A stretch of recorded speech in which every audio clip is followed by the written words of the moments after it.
വയനാട്ടിൽ നിന്നാണ് വരുന്നത്. ഞാൻ ആദ്യമായി ഉടമ്പടി എടുത്തത് 2023 ഏപ്രിൽ 22-ാം തീയതിയാണ്.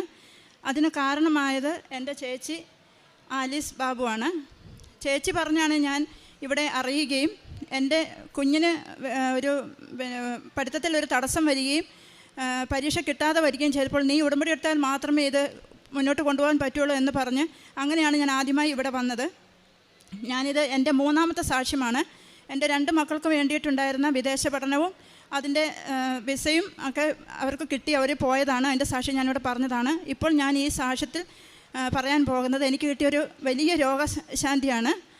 അതായത് ഞാൻ 3ാമത്തെ ഉടമ്പടി പുതുക്കിയ ശേഷം ഇരിക്കുന്ന അവസ്ഥയിൽ എനിക്ക് ഒരു ബ്ലീഡിങ് ഉണ്ടാവുകയും ഞാനത് മൈൻഡ് ചെയ്യാതെ കടന്നു പോയെങ്കിലും പിന്നീട് അതെനിക്ക് വളരെ വിഷമകരമായി വന്ന സ്ഥിതിക്ക് ഞാനത് ഡോക്ടറെ അടുത്ത് പോവുകയും സ്കാൻ ചെയ്തപ്പോൾ യൂട്രസിൽ മൾട്ടിപ്പിൾ ഫൈബ്രോയിഡ്സ് ഉണ്ടെന്ന് പറയുകയും ചെയ്തു.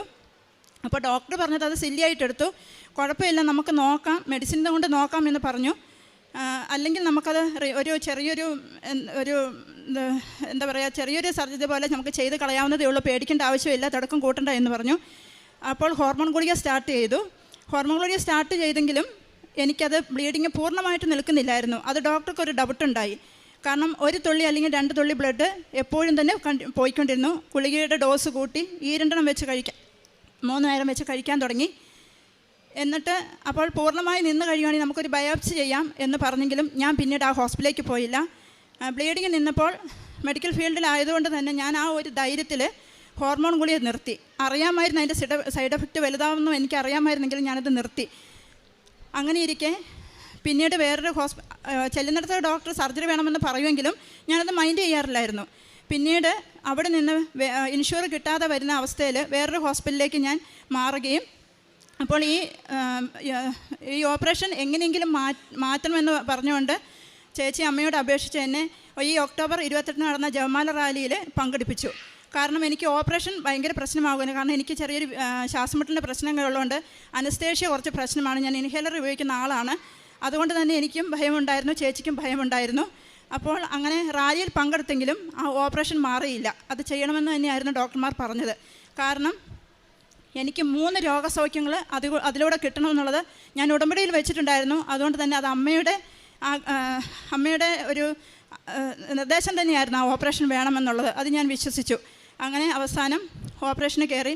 ഡോക്ടേഴ്സിനും ചെറിയൊരു വിഷമമുണ്ടായിരുന്നു. കാരണം അനസ്തേഷ്യ ഇൻഹേലർ എടുക്കുന്ന ആളാണ്.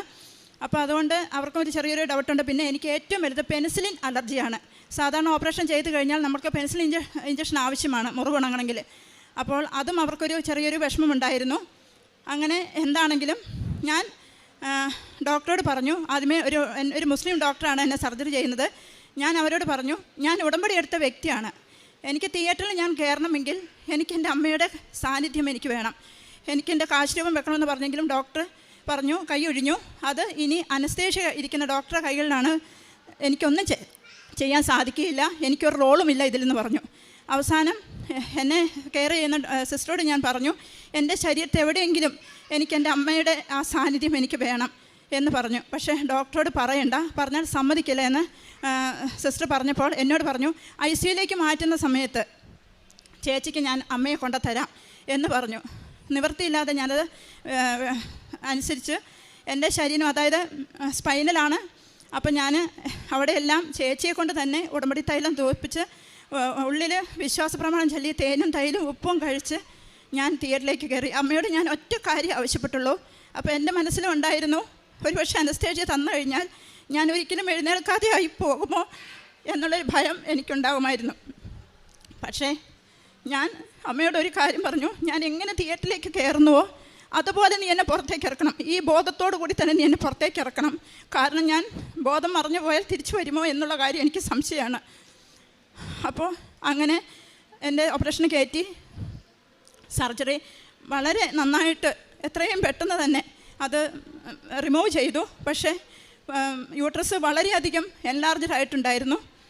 അപ്പോൾ ഡോക്ടർ ആദ്യമേ എന്നെ കാണുമ്പോഴൊക്കെ ചെയ്യുമ്പോഴും പേടിക്കണ്ട, ഇത് ക്യാൻസർ അല്ല, ഉള്ളിലൊരു യൂട്രസിൻ്റെ ഉള്ളിൽ പ്രവേശം ഭിത്തിയിൽ തന്നെ ഒരു മുഴയുണ്ടെങ്കിൽ അത് ക്യാൻസർ അല്ല എന്ന് എന്നോട് പറഞ്ഞ് ആശ്വസിപ്പിക്കുമായിരുന്നു. ഞാൻ അതിനെക്കുറിച്ചൊന്നും ഓർത്തില്ല. അങ്ങനെ അന്ന് തന്നെ അത് ബയോപ്സിക്ക് വിടുമല്ലോ. ബയോപ്സി വിട്ടു. 7-ാം തീയതി സ്റ്റിച്ച് എടുക്കാൻ ചെല്ലാൻ പറഞ്ഞു. സ്റ്റിച്ച് എടുക്കാൻ ചെന്ന സമയത്ത് എന്നെ സ്റ്റിച്ച് എടുക്കാൻ വേണ്ടിയിട്ട് റൂമിലേക്ക് മാറ്റിയപ്പോൾ തന്നെ ഡോക്ടറുടെ മുഖത്തൊരു ഭാവമാറ്റം ഉണ്ടായിരുന്നു. അപ്പോൾ ചേച്ചിയാണ് കൺസൾട്ടിങ് റൂമിലുണ്ടായിരുന്നത്. ഞാൻ തിരിച്ചിറങ്ങി വന്നപ്പോൾ ചേച്ചിയുടെ മുഖം വല്ലാതെ ഇരിപ്പുണ്ടായിരുന്നു. അപ്പോൾ ഡോക്ടർക്കൊരു സംശയം, റിസൾട്ട് ഒരു സെക്കൻഡ് ഒപ്പീനിയൻ വേണമെന്ന് അതിനകത്തുണ്ടായിരുന്നു. കാരണം ക്യാൻസറിൻ്റെ തൊട്ട് മുമ്പുള്ള സ്റ്റേജ് അതായിരുന്നു. അപ്പോൾ ഡോക്ടർ എന്നോട് കാര്യങ്ങളെല്ലാം ഇരുത്തിയ ശേഷം നേരിട്ട് തന്നെ പറഞ്ഞു, നമുക്ക് എത്രയും പെട്ടെന്ന് ഒരു സെക്കൻഡ് ഒപ്പീനിയൻ വേണം.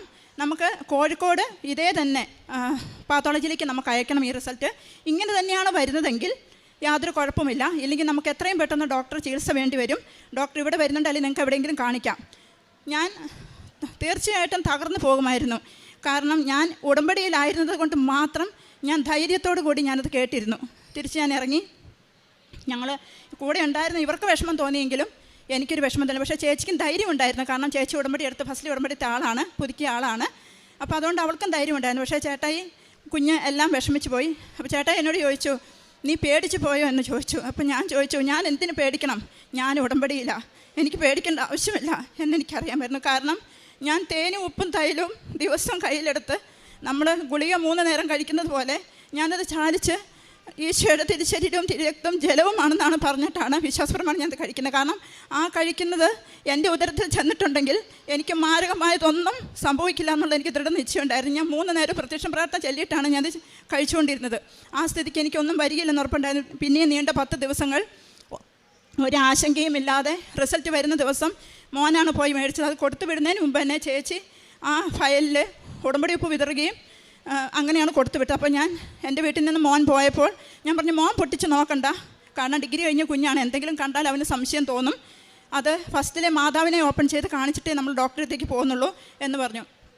അപ്പോൾ എന്നോട് ചേട്ടായി പറഞ്ഞു, നീ വരണ്ട കൂടെ, ഞാൻ റിസൾട്ട് കാണിച്ചോളാം എന്ന് പറഞ്ഞെങ്കിൽ ഞാൻ പറഞ്ഞു, മാതാവിനൊരു വാക്ക് കൊടുത്തിട്ടുണ്ട്, അതുകൊണ്ട് ഞാൻ പോരും, കാരണം സർജറി കഴിഞ്ഞിട്ട് ഇത്രയും ദിവസമായുള്ളൂ, വണ്ടിക്കകത്ത് പോകുമ്പോൾ വിഷമാവും. ഞാൻ പറഞ്ഞു, സാരമില്ല, അമ്മയ്ക്ക് വേണ്ടിയിട്ടുള്ള പോരലാണ്, എനിക്ക് വേണ്ടിയിട്ടല്ല എന്ന് ഞാൻ പറഞ്ഞു. ആ ഒരു ധൈര്യത്തിൽ ഞാൻ കയറി, ഞാൻ പോയി. കാരണം തലേനെ എന്നോട് മാതാവ് പറഞ്ഞിരുന്നു, നീ ഒരു കൃപാസനം പത്രം എടുത്ത് ബാഗിൽ വെച്ചോളാൻ. കാരണം അമ്മ എന്നോട് അത് പറഞ്ഞതാണെന്ന് എനിക്ക് മനസ്സിലായായിരുന്നു. കാരണം എൻ്റെ ആദ്യത്തെ സാക്ഷ്യപ്പെടുത്തൽ തന്നെ ഹോസ്പിറ്റലിൻ്റെ ഉള്ളിൽ തന്നെയായിരുന്നു. കാരണം മുസ്ലിം ഡോക്ടറാണ്, കൂടെയുള്ള സഹപ്രവർത്തകരും അന്യജാതിപ്പെട്ടവർ തന്നെയായിരുന്നു.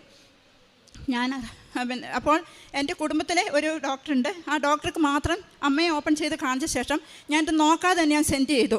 ഞാൻ ആ ജോസഫ് അച്ഛൻ്റെ ധ്യാനം കൂടി ഹോസ്പിറ്റലിൽ അവിടെ വാതിക്കൽ ഇറങ്ങുമ്പോഴത്തേക്കും ഉടമ്പടി ധ്യാനം പൂർത്തിയായിരുന്നു അന്ന് ചൊവ്വാഴ്ച.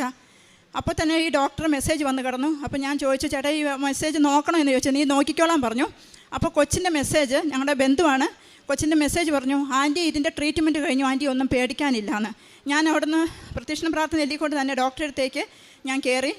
അപ്പോൾ ഡോക്ടർ പെട്ടെന്ന് തന്നെ ഫയലെല്ലാം നോക്കിയപ്പോൾ ഡോക്ടർ അങ്ങേയറ്റം സന്തോഷത്തോടു കൂടി, ഞാൻ മാതാവിനോട് 4 കാര്യങ്ങളായിരുന്നു ചോദിച്ചത്. എൻ്റെ മക്കളെ നീ സങ്കടപ്പെടുത്തരുത്, ഒരു ഓങ്കോളജിസ്റ്റിൻ്റെ കൺസൾട്ടിങ് എനിക്ക് പാടില്ല, ഒരു ക്യാൻസറിൻ്റെ ഒരു ഗുളിക എന്നിൽ കഴിക്കാൻ ഇടയാക്കരുത്, എനിക്ക് ആ ഡോക്ടർ നിഴൽ പോലും കാണണ്ട, ഈ കാര്യങ്ങൾ ഞാൻ ആവശ്യപ്പെട്ടു. അതുപോലെ 6 മാസം കൂടുമ്പോൾ ചെക്കപ്പ് നിങ്ങൾക്കറിയാം, അത് വേണ്ടി വരരുതെന്ന് പറയണം. ഇത്രയും കാര്യങ്ങൾ ചോദിച്ചുകൊണ്ടാണ് ഞാൻ കയറിയത്. അപ്പോൾ ഞാൻ എന്ത് കാര്യം മാതാവിനോട് എണ്ണി ചോദിച്ചുവോ അതുപോലെ തന്നെ ഡോക്ടർ ഞങ്ങളെ ഇരുത്തിക്കൊണ്ട് എൻ്റെ സർജറിക്ക് നേതൃത്വം സഹായിച്ച ഡോക്ടറെ വിളിച്ച് ഞങ്ങൾക്ക് വിശ്വാസത്തിന് വേണ്ടി വിളിച്ച് ചോദിച്ചു. അതുപോലെ തന്നെ ഞാൻ എന്ത് ചോദിച്ചോ ഞാൻ അങ്ങോട്ട് ചോദിച്ചു, 6 മാസം കൊണ്ടുള്ള ചെക്കപ്പ് വേണോ? അപ്പോൾ ഡോക്ടർ പറയാണ്, നമ്മൾ അതിനകത്തുള്ള ഏറ്റവും വലിയൊരു അത്ഭുതം എന്ന് പറഞ്ഞത് എൻ്റെ ഓവറയിൽ ഒരു സിസ്റ്റോ കാര്യങ്ങളോ ഒന്നുമില്ലായിരുന്നു. ഞാൻ ഡോക്ടറോട് ചോദിച്ചത് ഓവറി അവിടെ വെച്ചിട്ട് ബാക്കിയുള്ളത് റിമൂവ് ചെയ്താൽ മതി എന്ന് ഞാൻ പറഞ്ഞിരുന്നു. അപ്പോൾ നോക്കട്ടെ, ഓപ്പൺ ചെയ്ത് നോക്കട്ടെ എന്ന് പറഞ്ഞു. ഡോക്ടർ നോക്കിയെങ്കിലും യാതൊരു കുഴപ്പമില്ലാത്ത എൻ്റെ ഓവറി 2ഉം എടുത്ത് നീക്കാൻ അമ്മയാണ് നിർദ്ദേശിച്ചത് എനിക്ക് വ്യക്തമായിട്ടറിയാം. കാരണം ഇങ്ങനെയൊരു ഒപ്പീനിയൻ വന്ന സ്ഥിതിക്ക് എൻ്റെ ഓവറി ആ ആഴ്ചയിൽ തന്നെ ഒരു ഓപ്പറേഷനിലൂടെ പിന്നെയും നീക്കം ചെയ്യേണ്ടി വരുമായിരുന്നു. അത് അമ്മ നിർദ്ദേശിച്ച പ്രകാരമാണ് ഡോക്ടർ അത് എടുത്തതെന്ന് എനിക്ക്, കാരണം യാതൊരു കുഴപ്പമില്ലാത്ത ഓവറി എടുക്കേണ്ട കാര്യമില്ല. അതിനുശേഷമാണല്ലോ ഈ റിസൾട്ട് വരുന്നത്. അല്ലെങ്കിൽ ഒരു 3ാമതൊരു സർജറിയും കൂടെ മാതാവ് എന്നിൽ നിന്ന് ഒഴിവാക്കി തന്നു. അത് വലിയൊരു അത്ഭുതം തന്നെയാണ്. അത് മാതാവിൻ്റെ സാന്നിധ്യമാണെന്ന് ഞാൻ ഉറച്ച് വിശ്വസിക്കുകയാണ്. അങ്ങനെ ഞാൻ ചോദിച്ചതുപോലെ തന്നെ നിങ്ങൾക്ക് വേണമെങ്കിൽ, നിങ്ങൾക്ക് വിശ്വാസം ഇല്ലെങ്കിൽ വർഷത്തിൽ ഒരു സ്കാൻ മാത്രം ചെയ്താൽ മതി എന്ന് പറഞ്ഞ് വെറും വൈറ്റമിൻ ഗുളിക മാത്രം തന്നെ അവിടുന്ന് പറഞ്ഞു വിട്ടു. അതെനിക്ക് കിട്ടിയൊരു വലിയൊരു, കാരണം ഒരു ക്യാൻസർ പേഷ്യൻ്റ് ആകേണ്ടിയിരുന്ന ഞാൻ ഇന്നിപ്പോൾ ഞാൻ ഇങ്ങനെ നിൽക്കുന്നുണ്ടെങ്കിൽ, ഒരു ട്രീറ്റ്മെൻറ്റും കൂടാതെ ഞാൻ വൈറ്റമിൻ ഗുളിക മേടിച്ച് മാത്രം നിൽക്കുന്നുണ്ടെങ്കിൽ അതെൻ്റെ അമ്മയുടെ പ്രത്യക്ഷത്തിൻ്റെ സാക്ഷ്യമാണെന്ന് ഞാൻ ഉറച്ച് വിശ്വസിക്കുകയാണ്. ഞാൻ ആദ്യത്തെ പത്രം ഞാൻ ഡോക്ടറോട് പറഞ്ഞു, ഡോക്ടറെ ഞാൻ പറഞ്ഞില്ലേ എനിക്കൊന്നും സംഭവിക്കില്ല എന്നുള്ളത്, കാരണം ഞാൻ ഉടമ്പടിയില്ല. മുസ്ലിം ഡോക്ടർക്ക് എന്തറിയാം, എന്ത് ഉടമ്പടി, എന്ത് കൃപാസനം എന്ന്. ഞാൻ അവിടെ നിന്നുകൊണ്ട് തന്നെ പൊട്ടിക്കരഞ്ഞപ്പോൾ അവരോട് പറഞ്ഞു, ഇതെന്നെ മാതാവ് രക്ഷിച്ചെന്ന് പറഞ്ഞ് ഞാൻ പൊട്ടിക്കരഞ്ഞു. അപ്പോൾ അവർ പറഞ്ഞു, പേടിക്കണ്ട, എടുത്തു കളഞ്ഞില്ല, ഇനി എന്തിനാ കരയണേന്ന് ചോദിച്ചു. ഞാൻ പറഞ്ഞു, എൻ്റെ സന്തോഷം കൊണ്ടാ, കാരണം അമ്മയുടെ പ്രത്യക്ഷീകരണം നടന്നു കഴിഞ്ഞു. കാരണം അപ്പം ഞാൻ ഡോക്ടറോട് പറഞ്ഞു, വൈദ്യശാസ്ത്രം പകച്ചു പോകുന്നൊരു സമയമുണ്ട്. ഇങ്ങനെ ആലപ്പുഴ കലവൂരിലൊരു പള്ളിയുണ്ട്, എൻ്റെ അമ്മ പ്രത്യക്ഷപ്പെട്ട സ്ഥലം. അമ്മയാണ് എന്നെ രക്ഷിച്ചത്. ഞാൻ ഉടമ്പടിയിലായിരുന്നു ഡോക്ടറെ, അത് ഞാൻ ദൈവമായിട്ടുള്ളൊരു ഉടമ്പടിയായിരുന്നു എന്ന് പറഞ്ഞ് ഞാൻ ആ കൃപാസനം പത്രം നേരെ നീട്ടി. കാര്യം ചേട്ടാ എന്നോട് പറഞ്ഞു, ആ പത്രം കൊടുക്കണ്ട, ചിലപ്പോൾ മേടിച്ചില്ലെങ്കിൽ വിഷമമാകും എന്ന് പറഞ്ഞെങ്കിലും ഞാൻ ഡോക്ടർക്ക് സമയം കിട്ടും, ഇത്രയും തിരക്കുള്ളൊരു ഡോക്ടറാണ്. ആ ഡോക്ടറെ നേരെ ഈ പത്രം നീട്ടിയപ്പോൾ നിരാകരിക്കുമെന്ന് തന്നെയാണ് ഞാൻ വിചാരിച്ചത്. ഞാൻ എന്ത് തന്നെ അഭിമാനത്തിന് ക്ഷതമേൽക്കുമെങ്കിലും സാരമില്ല, എൻ്റെ അമ്മയ്ക്ക് വേണ്ടി ഞാനത് സഹിച്ചോളാം എന്ന് ഓർത്തുകൊണ്ട് ഞാൻ നീട്ടിയപ്പോൾ വളരെ ഭവ്യതയോടുകൂടി ആ ഡോക്ടർ ആ പത്രം മേടിക്കുകയും, അപ്പോൾ ഞാൻ പറഞ്ഞു, സമയം കിട്ടുമ്പോൾ വായിക്കണം, കീറരുത്, വേറൊരു ആവശ്യത്തിന് ഉപയോഗിക്കരുത്, ഇത് വിശുദ്ധമാണെന്ന് പറഞ്ഞാൽ ഞാൻ കൊടുത്തത്. അപ്പോൾ ആ പത്രം അവിടെ സൂക്ഷിച്ചു വെച്ചു. ഞാൻ ഈ കഴിഞ്ഞ ദിവസം കൺസൾട്ടിങ്ങിന് വേണ്ടി ചെന്നപ്പോൾ എന്നെ കണ്ടപാടെ ചിരിച്ചുകൊണ്ട് പറഞ്ഞു, ഞാൻ ഇപ്പോഴും കൂടെ മോളെ ഓർത്തതേ ഉള്ളൂ, കാരണം കൃപാസനം പത്രത്തിലേക്ക് നോക്കിയപ്പോൾ എൻ്റെ പേരും എൻ്റെ ഓർമ്മയും വന്നു എന്ന് പറഞ്ഞു. കാരണം അതെനിക്കൊരു ഓസ്കാർ അവാർഡ് കിട്ടിയതുപോലെ എനിക്ക് തോന്നിയത്. കാരണം ഒരു കൃപാസനം പത്രത്തിലൂടെ ഡോക്ടർ എന്നെ ഓർക്കുന്നുണ്ടെങ്കിൽ അത് അമ്മയുടെ പ്രത്യക്ഷണം അവിടെ നടന്നു കഴിഞ്ഞു എന്നുള്ളത് ഡോക്ടർ അത് അംഗീകരിച്ചെന്നുള്ളതാണ് സത്യം. ഇന്ന് ഞാൻ ഈ സ്റ്റേജ് ഞാൻ പറഞ്ഞു, ഇന്ന് ഞാൻ പള്ളിയിൽ പോവുകയാണ്, എനിക്ക് പോകുന്നതിന് എന്തെങ്കിലും തടസ്സമുണ്ടോ എന്ന് ചോദിച്ചു. ലോങ് ട്രിപ്പാണ്, വയനാട്ടിൽ നിന്നാണ് ഞാൻ വരുന്നത്, ഒരു കുഴപ്പവുമില്ല, ധൈര്യമായിട്ട് പോയിക്കോ എന്ന് പറഞ്ഞു. ഞാൻ അവിടെ എത്തുമ്പോൾ തീർച്ചയായും ഡോക്ടർ പേര് എൻ്റെ പരാമർശത്തിലുണ്ടാവും എന്ന് ഞാൻ പറഞ്ഞിട്ടുണ്ടായിരുന്നു. അങ്ങനെ അതിനുശേഷം എൻ്റെ വിദേശത്തുള്ള ജർമ്മനിയിലുള്ള എൻ്റെ മകൾക്ക് അവിടെ വെച്ച് ഒരു വയറുവേദന വരികയും ഒരു ഓൺലൈൻ ക്ലാസ്സോ അല്ലാതെ അവളെ ലാംഗ്വേജ് ക്ലാസ്സോ അവളെ പഠിക്കാൻ സമ്മതിക്കാത്ത വിധം അത് വല്ലാതെ അലട്ടിയിരുന്നു. അവൾ ഉടമ്പടി എടുത്ത് ഇവിടെ സാക്ഷ്യം പറഞ്ഞു പോയ കുഞ്ഞാണ്. എങ്കിലും എന്നോടൊന്ന് പ്രാർത്ഥിക്കണം അമ്മ, എനിക്ക് ക്ലാസ്സിൽ പങ്കെടുക്കാൻ പറ്റുന്ന ആ സമയത്താണ്, അതായത് അവൾക്കവിടെ വെളുപ്പിനാണ്, നമുക്കിവിടെ നേരം വെളുത്ത് കഴിഞ്ഞ ശേഷവും ആ വയറുവേദന കാരണം അവൾക്ക് ഓൺലൈൻ ക്ലാസ്സിലോ പങ്കെടുക്കാൻ പറ്റുന്നില്ലായിരുന്നു. അങ്ങനെ ഞാൻ ഇവിടുന്ന് ഇതുപോലെ തന്നെ വിശുദ്ധ വസ്തുക്കളെടുത്ത് ഇതുപോലെ തന്നെ എന്ന് പ്രാർത്ഥിച്ചു, എൻ്റെ മകൾക്ക് രോഗസൗഖ്യം കൊടുക്കണേ എന്ന് പറഞ്ഞ് പ്രാർത്ഥിച്ചു. കുറച്ച് ദിവസങ്ങൾക്കുള്ള അവിടുത്തെ ഡോക്ടറെ കാണാൻ വിഷമമാണ്, എങ്കിലും 2 പ്രാവശ്യം അവസരം കിട്ടി. പക്ഷേ ഡോക്ടർക്കും കാരണം കണ്ടുപിടിക്കുന്നില്ല, ഗ്യാസ് കുടുങ്ങിയതാണെന്ന് മാത്രം പറയുന്നുള്ളൂ. പക്ഷേ എന്നിരുന്നാലും ഒരു ഗുളികയും കൂടാതെ തന്നെ ഈ വിശുദ്ധ തൈലവും ഉപ്പും തേനും ചാച്ചി ഞാൻ ഇതുപോലെ തന്നെ പറഞ്ഞു, ഈശോയുടെ തിരുശരീരം തിരുരക്തം തിരുജലം എൻ്റെ ദൂരെയായിരിക്കുന്ന മകളെ നീ തൊട്ട് സുഖപ്പെടുത്തണം എന്ന് പറഞ്ഞ്, അതോടൊപ്പം എൻ്റെ ചേച്ചിയും അവൾക്ക് വേണ്ടി ഇതുപോലെ തന്നെ അവളുടെ വയറ് വീഡിയോ കോളിൽ കാണിച്ച് ചേച്ചി തൈലം പുരട്ടി പ്രാർത്ഥിച്ചിരുന്നു. അവൾക്കത് പൂർണ്ണമായിട്ടും രോഗസൗഖ്യം കിട്ടി. ഇപ്പോൾ വലിയ സന്തോഷം. അവൾക്കൊരു ഡിപ്രഷൻ പോലെ ആയിരുന്നു പെട്ടെന്ന് വീട്ടിൽ നിന്ന് പോയതുകൊണ്ട്. പക്ഷേ അതെല്ലാം മാറി ഇപ്പോൾ വളരെ സന്തോഷത്തോടു കൂടി അവൾ ക്ലാസ്സിൽ അറ്റൻഡ് ചെയ്യുന്നുണ്ട്. പിന്നെ മൂന്നാമതായിട്ട് എനിക്ക് പറയാനുള്ളത്, ഞാൻ ഓരോ പ്രാവശ്യം ഉടമ്പടി എടുത്ത് ഫസ്റ്റിലെ ഉടമ്പടി എടുത്തപ്പോഴും പുതുക്കിയപ്പോഴുമല്ല എനിക്ക് കിട്ടിയതൊരു അനുരഞ്ജനമാണ്. കാരണം ക്ഷമിച്ചെങ്കിൽ മാത്രമേ ഉടമ്പടി വർക്കൗട്ടാവുള്ളൂ എന്ന് ജോസഫ് അച്ഛൻ പറയുന്നത് വളരെ വ്യക്തമാണ്. എന്നെ ശത്രുക്കളെ പോലെ കരുതുന്ന എൻ്റെ സഹോദരങ്ങളോടും എൻ്റെ മാതാപിതാക്കളോടും എനിക്ക് ക്ഷമിക്കാൻ കഴിഞ്ഞു. അത് വലിയൊരു അനുഗ്രഹമാണ്. അങ്ങനെ ആ ഒരു വലിയൊരു കൃപ എനിക്ക് കിട്ടി. അന്നേരം തന്നെ ഉടമ്പടിയിൽ എനിക്ക് അനുഗ്രഹങ്ങൾ ചൊല്ലും. അപ്പോൾ എനിക്ക് മനസ്സായി മാനസാന്തരമാണ് ഉടമ്പടിയിൽ ഏറ്റവും കൂടുതൽ ആഗ്രഹിക്കുന്നത്, വിട്ടുകൊടുക്കൽ, അതാണ് ഏറ്റവും കൂടുതൽ ആഗ്രഹിക്കുന്നതെന്ന് എനിക്ക് മനസ്സിലായി. അങ്ങനെ അവരുമായിട്ടുള്ള ഒരു വിഷമം തീർക്കുവാനും ഞങ്ങൾക്ക് അവകാശപ്പെട്ടതുപോലും തിരിച്ചു കൊടുക്കാനുള്ള ഒരു കൃപയും എനിക്ക് കിട്ടി എന്നുള്ളതാണ് സത്യം. അതുപോലെ പിന്നെ എനിക്കിപ്പോൾ 3 മാസം റെസ്റ്റിലായിരുന്നു. എനിക്കൊന്നിനും പറ്റുന്നില്ല, കാരുണ്യപ്രവൃത്തികൾ ചെയ്യാനൊന്നും പറ്റുന്നില്ല. പക്ഷേ ഞാൻ ഒരു ദിവസമെങ്കിലും ഒരു ഫോൺ എടുക്കുമ്പോൾ ആ ഫോണിൽ സംസാരിക്കുന്ന വ്യക്തികളെ പറഞ്ഞ് ഏതെങ്കിലും കാര്യത്തിൽ ദൈവത്തിങ്കിലേക്ക് കൊണ്ടുവന്നു കഴിഞ്ഞാൽ പിന്നെ എനിക്ക് കൃപാസനത്തെക്കുറിച്ച് പറയാം, അമ്മയെക്കുറിച്ച് പറയാം. എൻ്റെ കൈകൾ കൊണ്ട് ഞാൻ പ്രത്യക്ഷണ പ്രാർത്ഥന എഴുതി ഞാൻ പറ്റുന്നവർക്ക് ഞാൻ കൊടുക്കും. അത് ഒരു നിയോഗമൊന്നും വെച്ചിട്ടല്ല, അങ്ങനെയെങ്കിലും അപ്പം ഞാൻ എന്നും പ്രാർത്ഥിക്കും, മാതാവ് ഇന്നൊരാൾ എന്നെ വിളിക്കാൻ ഇടയാകണേ. അങ്ങനെ വിളിക്കാനിടയായാലും അവസാനം അത് സംസാരിച്ച് അമ്മയിലേക്ക് എത്തിക്കാലോ, ഈ പള്ളിയെക്കുറിച്ച് എത്തിക്കാലോ എന്ന് ഞാൻ ചിന്തിക്കും. അങ്ങനെ എനിക്ക് ഒരാളെയെങ്കിലും ഒരു ദിവസമെങ്കിലും കിട്ടും. രോഗികളെ കാണാൻ പോകുമ്പോൾ ഞാൻ അവിടെ ഇരുന്ന് പ്രത്യക്ഷ പ്രാർത്ഥന എൻ്റെ കൈ കൊണ്ട് എഴുതി കൊടുത്ത് വിശുദ്ധ വസ്തുക്കൾ കൊടുത്തിട്ടാണ് പോരാറ്. എനിക്കിപ്പോൾ ഒന്നിനും പറ്റാതെ റെസ്റ്റിലായിരിക്കുന്നതുകൊണ്ട്, അല്ലെങ്കിൽ ഞാൻ ഹോസ്പിറ്റലുകളിൽ പൊതിച്ചോറ് കൊണ്ട് കൊടുക്കുകയും പത്രം അമ്മയെക്കുറിച്ച് പറഞ്ഞ് തന്നെ വിതരണം ചെയ്യുകയും ചെയ്യും. രോഗികളെ സന്ദർശിക്കാറുണ്ട്. അങ്ങനെയാണ് കാരുണ്യ പ്രവൃത്തികൾ മുന്നോട്ട് പോകുന്നത്. ഇന്ന് തിരിഞ്ഞു നോക്കുമ്പോൾ ഞാൻ എന്തായിരിക്കുന്നുവോ അത് ഈ അമ്മയിലൂടെ മാത്രം എനിക്ക് സാധിച്ചതാണ്. അപ്പോൾ ഞാൻ ഇപ്പോഴും പറയും, ഉറപ്പായിട്ടും പറയും, പണ്ട് വിശ്വാസമില്ലാത്തതുകൊണ്ടല്ല, പ്രാർത്ഥിക്കാത്തതുകൊണ്ടല്ല, ആ വിശ്വാസത്തെ ഏറ്റവും കൂടുതൽ ആഴപ്പെടുത്തിയത് ഈ ഉടമ്പടി ഇടുന്ന ഒറ്റ ഒരു ഇതാണ്. പിന്നെ അതുപോലെ ഒരു തരത്തിലും വിൽക്കാൻ സാധിക്കാത്ത ഒരു സ്ഥലവും വീടുമായിരുന്നു എൻ്റേത്. അത് വിൽക്കാൻ ചെറുതായിട്ട് തന്നെ ആരംഭിച്ചപ്പോൾ തന്നെ ഞാൻ ഒരിക്കലും സാധിക്കില്ല, പിന്നെ എന്തിനാ ഇത് പ്രാർത്ഥിക്കണമെന്ന് വിചാരിച്ചു. പക്ഷേ അന്ന് തന്നെ ജോസഫ് അച്ഛനെ സ്വപ്നത്തിൽ കാണുകയും ആ വെളുപ്പിന് തന്നെ ജോസഫ് അച്ഛനെ കാണുകയും അച്ഛൻ എന്നോട് ചോദിക്കുകയാണ്, എൻ്റെ വീടിൻ്റെ കുറച്ച് അകലെയുള്ള സ്ഥലം, അത് ഒരു തരത്തിലും ഞാൻ ചിന്തിക്കാത്തൊരു സ്ഥലമാണ്. അപ്പോൾ എന്നോട് ജോസഫ് അച്ഛൻ ചോദിക്കുകയാണ്, നിന്നോട് കുഞ്ഞോത്ത് വീടെടുക്കാൻ ഞാൻ പറഞ്ഞായിരുന്നോ എന്ന് ചോദിക്കുമല്ല. ഞാൻ പൊട്ടിക്കരഞ്ഞപ്പോൾ എൻ്റെ തലയിൽ തഴുകി വെച്ച് അച്ഛൻ പറഞ്ഞു, പുഞ്ചിരിച്ചുകൊണ്ട് പറഞ്ഞു, മാതാവ് നിന്നെ അനുഗ്രഹിക്കുമെന്ന് പറഞ്ഞ് നടന്ന് നീങ്ങി. അതിനുശേഷം കുറച്ച് കഴിഞ്ഞപ്പോൾ തന്നെ അമ്മയെ ഇതേ രൂപത്തിൽ എൻ്റെ അമ്മ എൻ്റെ വീടിൻ്റെ തൂണയിൽ അമ്മ കൈകൊണ്ട് തൂക്കുന്നതായിട്ട് ഞാൻ സ്വപ്നം കണ്ടു. കാരണം എൻ്റെ വീട് അല്പം മുഷിഞ്ഞാണ് ഇരിക്കുന്നത്. അപ്പം ഞാൻ വിചാരിച്ചു, മാതാവ് ഇതിൻ്റെ അർത്ഥം എന്താ? അമ്മ എൻ്റെ വീടിനെ തഴുകിയെങ്കിൽ ഇതിൻ്റെ അർത്ഥം എന്താണ്? വിൽക്കുമെന്നുള്ളത് എനിക്ക് മനസ്സിലായി. പക്ഷേ അമ്മ കാണിച്ചത് ഒരല്പം മുഷിവുണ്ട്, അത് മാറ്റിയാൽ എന്നാണ് ഉദ്ദേശിച്ചതെന്ന് എനിക്ക് പലരോടും ചോദിച്ചപ്പോൾ എനിക്ക് മനസ്സിലായി. അമ്മയെ കണ്ടെങ്കിൽ ജോസഫ് അച്ഛൻ എന്നോട് മാതാവ് നിന്നെ അനുഗ്രഹിക്കുമെന്ന് പറഞ്ഞെങ്കിൽ ആ സ്ഥലവും വീടും കച്ചവടമാക്കി അടുത്ത സാക്ഷ്യത്തിനായി ഞാൻ ഈ സ്റ്റേജിൽ നിൽക്കുമെന്നുള്ളത് എനിക്ക് ഉറപ്പുള്ള കാര്യമാണ്.